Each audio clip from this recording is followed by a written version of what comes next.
Bapak Ibu Saudara, Salam. Kita berjumpa lagi dalam renungan kita Betani Kebumen. Hari ini kita akan berbicara tentang menikmati kesucian. Saudaraku, pasti semua orang tahu apa artinya menikmati dosa. Menikmati dosa artinya menikmati hal-hal yang bertentangan dengan kehendak Allah, tetapi menyenangkan daging kita, menyenangkan jiwa kita yang telah dicemari oleh dunia. Semua manusia telah jatuh dalam dosa, yaitu orang-orang yang hidup menikmati dosa, sehingga hal itu menjadi ikatan dalam kehidupan seseorang seperti sebuah candu atau selalu ketagihan untuk melakukan atau menikmatinya lagi. Berbicara mengenai candu, makanan kesukaan juga bisa menjadi ikatan seperti candu, walau tidak sekuat alkohol atau narkoba ataupun rokok. Alkohol dan narkoba berpotensi sangat kuat menjadi ikatan yang pada akhirnya benar-benar membunuh fisik sampai membawa kematian. Demikian pula dengan dosa, bisa dinikmati dan menyenangkan sampai seseorang tidak bisa lepas dari hal itu sampai mati, kemudian masuk neraka. Banyak orang mengenal, mengalami, dan bahkan menikmati dosa secara terus-menerus sampai mati. Ini mengerikan sekali, sebab orang yang menikmati dosa tidak akan mendapat bagian dalam kerajaan Allah. Yerusalem baru hanya untuk orang-orang kudus yang tidak bercacat dan tidak bercela. Seperti dalam Wahyu pasal 21 ayat yang ke-27 dikatakan, tetapi tidak akan masuk ke dalamnya sesuatu yang najis atau orang yang melakukan kekejian atau dusta, tetapi hanya mereka yang namanya tertulis di dalam kitab kehidupan anak domba itu. Saudara-saudara yang dikasihi oleh Tuhan Yesus, kalau dosa itu bisa dinikmati, demikian pula kesucian mestinya juga bisa dinikmati. Tetapi faktanya sedikit sekali orang yang benar-benar menikmati kesucian sampai menjadi kecanduan terhadap kesucian tersebut. Kesucian itu bisa dinikmati. Masalahnya adalah bagaimana bisa menikmati kesucian. Kita bisa menikmati kesucian dimulai dari tekad kita, komitmen untuk menyenangkan hati Allah. Ini adalah pilihan, saudaraku.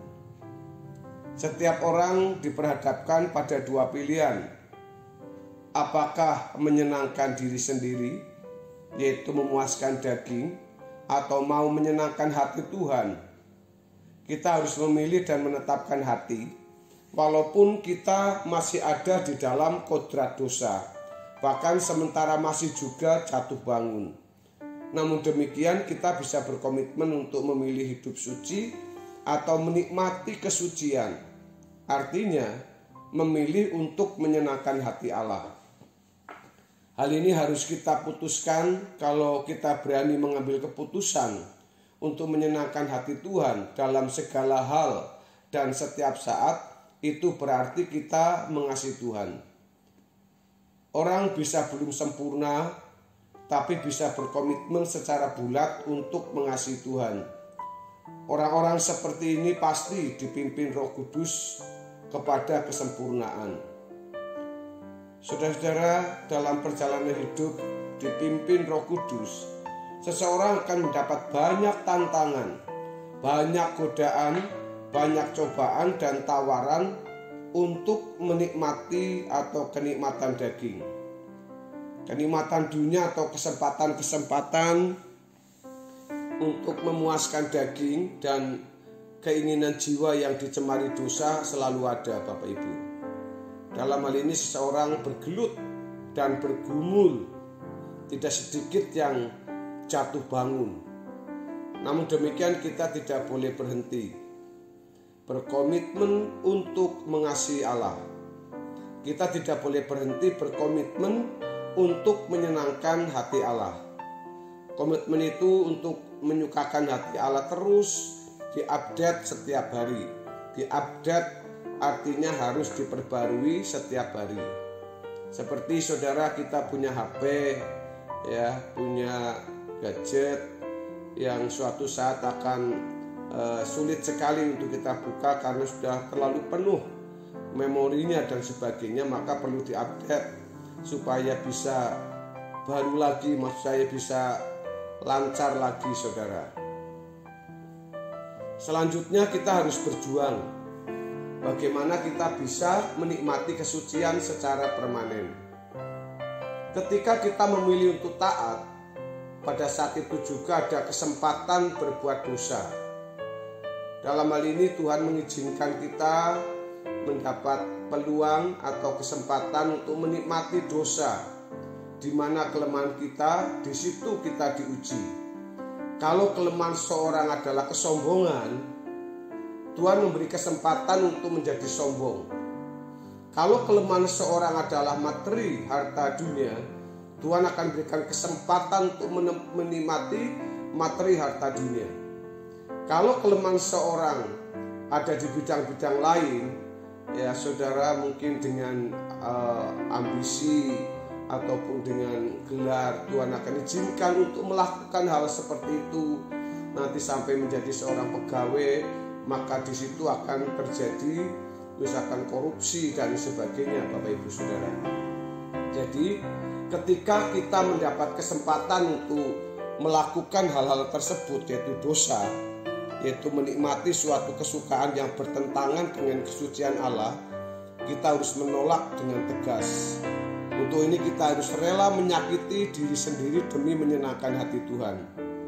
Kalau kita mau memuaskan diri sendiri, maka kita tidak menolak perbuatan dosa tersebut. Maksud saya, selanjutnya hal itu akan menjerat dan menjadi seperti candu yang mengikat.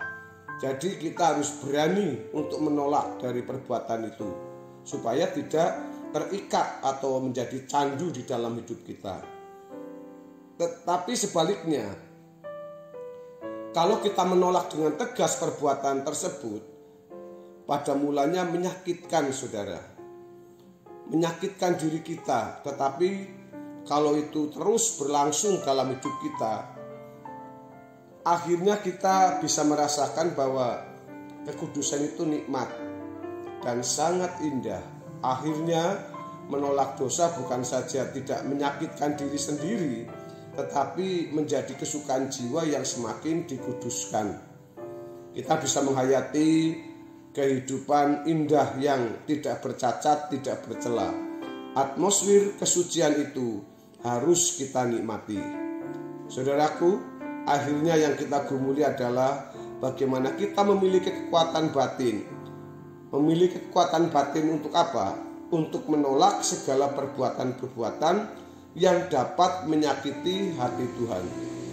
Pada waktu di gereja kita mudah berkata bahwa kita mau hidup suci. Tetapi ketika kita mendapat kesempatan berbuat dosa, di mana tidak ada mata yang melihat, tidak ada orang yang tahu kita melakukan, tidak mudah untuk menjaga kesucian. Bagaimana kita memiliki kekuatan batin untuk menolak dosa? Tentu saja adalah kebenaran firman Tuhan. Kebenaran firman Tuhan yang kita terima akan membangun mindset, yaitu takut akan Allah. Selanjutnya kita harus merasakan hadirat Allah dalam doa dan persekutuan dengan Allah setiap saat. Inilah yang membuat kita menjadi benci, muak terhadap dosa. Kemudian kita bisa menikmati kesucian dan hidup menjadi indah. Jadi Bapak Ibu yang dikasihi oleh Tuhan Yesus, melalui kebenaran ini mari kita bersama-sama kita berjuang bagaimana kita itu bisa menikmati kesucian hidup kita hari-hari ini. Karena hari-hari ini sudah sangat jahat. Hari-hari ini penuh dengan ancaman, penuh dengan tantangan untuk kita bisa melewati itu, sehingga kesucian itu akan kita bawa untuk kita masuk ke dalam kerajaan surga. Kiranya kebenaran firman Tuhan ini akan memberkati kita semua. Salam.